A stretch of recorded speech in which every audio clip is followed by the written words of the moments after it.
Allez, c'est la fin de l'année, ce sont les périodes de fête, les périodes de réjouissance. Ben moi, je suis contente, je suis super contente pour vous. J'espère que vous allez bien, que vous passez de belles fêtes en famille avec ceux que vous aimez. Aujourd'hui, on va essayer de répondre à une question que je me suis moi-même posée pendant que j'étais enceinte.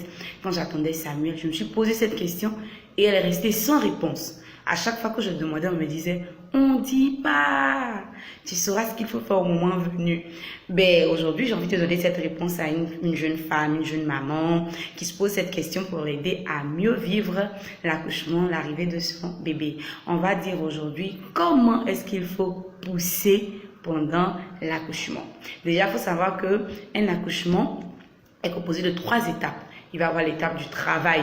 Pendant cette étape-là, il va y avoir les contractions, le col va s'effacer, se dilater, peu à peu jusqu'à la dilatation complète. Il va y avoir la phase d'expulsion et enfin la phase de la délivrance où on va enlever le placenta et ses annexes. D'accord? Et donc, c'est à la phase d'expulsion qu'il faut pousser. Et à cette phase d'expulsion-là, on va sentir le bébé qui va faire pression sur les muscles du périnée. Le périnée, c'est un ensemble de muscles qui se trouve entre, si vous voulez, le vagin et l'anus. Donc, il va faire pression sur le périnée et cette pression va donner une envie à la maman, une envie de pousser. Donc, c'est pendant cette phase-là qu'il faut pousser. On va demander à la maman de faire des poussées volontaires pour aider le bébé à franchir les faisceaux de muscles que comporte le périnée. C'est une étape qui doit durer entre 15 et 30 minutes. Ça ne doit pas trop durer, sinon on conclut un accouchement difficile. Donc les poussées de la maman vont aider le bébé à faire ce dernier voyage-là, à sortir, à arriver et à rencontrer sa maman. Quand est-ce qu'on doit pousser? Alors, nous sommes en situation dans la salle d'accouchement. Vous êtes arrivé, on vous a reçu et tout ça. La sage, elle a surveillé la grossesse et vous êtes à dilatation complète. Elle voit là, elle sait que vous êtes arrivé, le moment est arrivé de pousser. D'accord? Et la sage va vous dire, si tu as envie de pousser maman, il faut pousser. Donc déjà, il faut pousser quand la sage va vous dire de pousser. Il ne faut pas pousser trop tôt. Voilà, il ne faut pas pousser trop tôt. Quand on vous dira de pousser, c'est là qu'il faut pousser. Et donc, quand vous avez cette envie, c'est comme une envie de faire les selles, parce que le fœtus, le bébé, pardon, va appuyer, va faire pression au niveau de l'anus. Donc, vous allez avoir envie de faire les selles. Donc, il faut pousser pendant une contraction. Quand il va vous dire de pousser, quand vous allez sentir que vous avez mal au ventre, une contraction, ça fait mal, c'est là qu'il faut pousser. Parce qu'il faut associer la force des poussées à celle des contractions. Pour faire une double force si vous voulez, pour aider le bébé à sortir. Donc déjà, j'ai dit on est en salle d'accouchement, donc vous êtes couché sur le dos en position gynécologique, d'accord? Vous êtes couché sur le dos et vous utilisez vos mains, d'accord? Les mains sous les cuisses, déjà ça.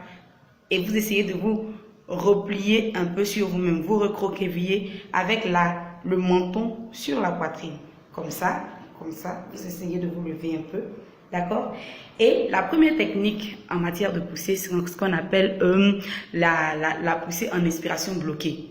Donc, dès que vous avez mal au ventre, vous allez respirer un grand coup comme ça. Vous bloquez l'air dans les poumons. Ça fait comme un gros ballon là, au niveau du diaphragme. Et c'est cette force d'air qui est dans les poumons là, dans le diaphragme, qui va comprimer l'utérus. Donc, quand vous avez bloqué l'air comme ça, vous poussez vers le bas en essayant de vous lever. Voilà, le menton recroquevillé, le menton contre la poitrine comme ça, les mains comme je l'ai déjà dit au niveau des cuisses, et vous poussez en coupant la respiration, en apnée. Vous ne respirez pas. Donc je récapitule, on fait ça.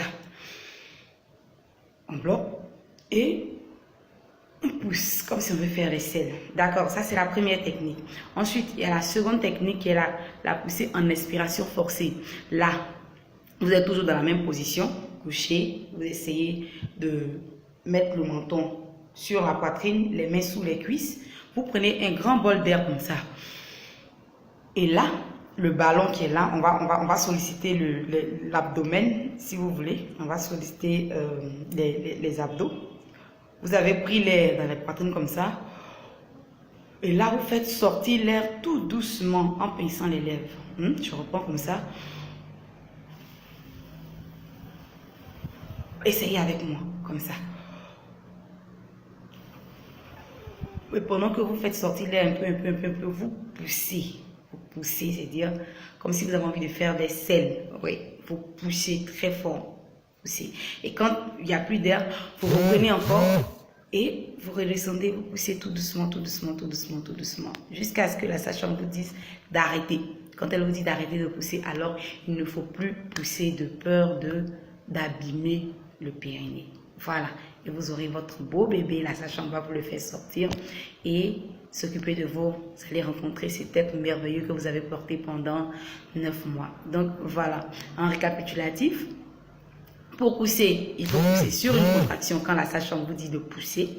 Et il faut arrêter de pousser quand elle dit d'arrêter de pousser. Il faut faire confiance à l'équipe qui s'occupe de vous, qui vous accompagne dans votre accouchement. C'est très important. Vous faites confiance à cette équipe.